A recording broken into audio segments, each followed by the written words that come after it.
Hi friends, welcome to healthy cooking channel. இந்த வீடியோவில் நம்ம இன்னைக்கு சுவையான கோதுமை மாவு தோசை எப்படி செய்யலான்னு பார்க்கலாம்.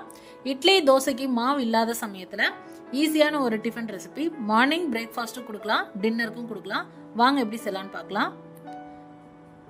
கோதுமை மாவு தோசை செய்யணும் அப்படின்னாலே நிறைய பேருக்கு இந்த மாவு மிக்ஸ் பண்ணுறது ரொம்ப கஷ்டமாக இருக்கும். அதுக்கும் ஈஸி மெத்தட் இந்த வீடியோவில் இருக்குது. ஸோ வீடியோ ஸ்கிப் பண்ணாமல் பாருங்கள். மிக்சர் ஜாரில் 2 கப் அளவுக்கு கோதுமை மாவு சேர்த்துக்கோங்க. 1/2 கப் ரவை, அதே கப்பில் 1/2 கப் பச்சரிசி மாவு, கூடவே 1 டீஸ்பூன் தூள் உப்பு. இதை ஃபஸ்ட்டு லைட்டாக எல்லாத்தையும் மிக்ஸ் பண்ணி எடுத்துக்கோங்க. மிக்ஸி ஓட விட்டு மிக்ஸ் பண்ணி எடுத்துக்கோங்க. அதுக்கப்புறமா 4 கப் அளவுக்கு தண்ணி சேர்த்து இந்த மாதிரி நல்லா பீட் பண்ணி எடுத்துட்டிங்க அப்படின்னா மாவு கரைக்கிறது ரொம்ப ஈஸியான வேலை. ரொம்ப சாஃப்டாக வந்திருக்கும் மாவும் கூட.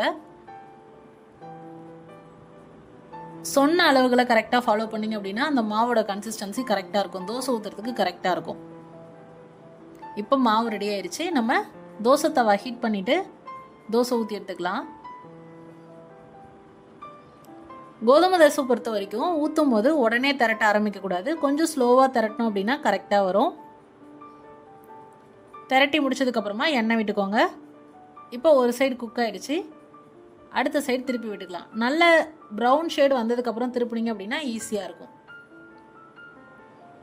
நார்மல் தோசையை விட கோதுமை தோசை கொஞ்சம் குக் ஆகிறதுக்கு டைம் எடுத்துக்கும். ஸ்டவ்வை மிதமான தீயில வச்சு குக் பண்ணி எடுத்துக்கோங்க. இப்போ பாருங்கள், 2 பக்கமும் குக் ஆகிடுச்சு. சூப்பரான கோதுமை தோசை ரெடி பண்ணியாச்சு. இந்த கோதுமை தோசைக்கு பர்ஃபெக்டான காம்பினேஷன் பார்த்தா கார சட்னி, தக்காளி சட்னி, அது மட்டும் இல்லை புளி சேர்த்து நம்ம அரைக்கிற எல்லா சட்னியும் அட்டகாசமான காம்பினேஷனாக இருக்கும். ட்ரை பண்ணி பார்த்துட்டு உங்களை கமெண்ட் மறக்காமல் சொல்லுங்கள் ஃப்ரெண்ட்ஸ். இது போன்ற ஹெல்தி ரெசிபீஸ்க்கு மறக்காமல் ஹெல்தி குக்கிங் சேனலை சப்ஸ்கிரைப் பண்ணுங்கள். இந்த வீடியோ உங்களுக்கு பிடிச்சிருந்தா லைக் பண்ணுங்கள், ஷேர் பண்ணுங்கள், கமெண்ட் பண்ணுங்கள். தேங்க்ஸ் ஃபார் வாட்சிங்.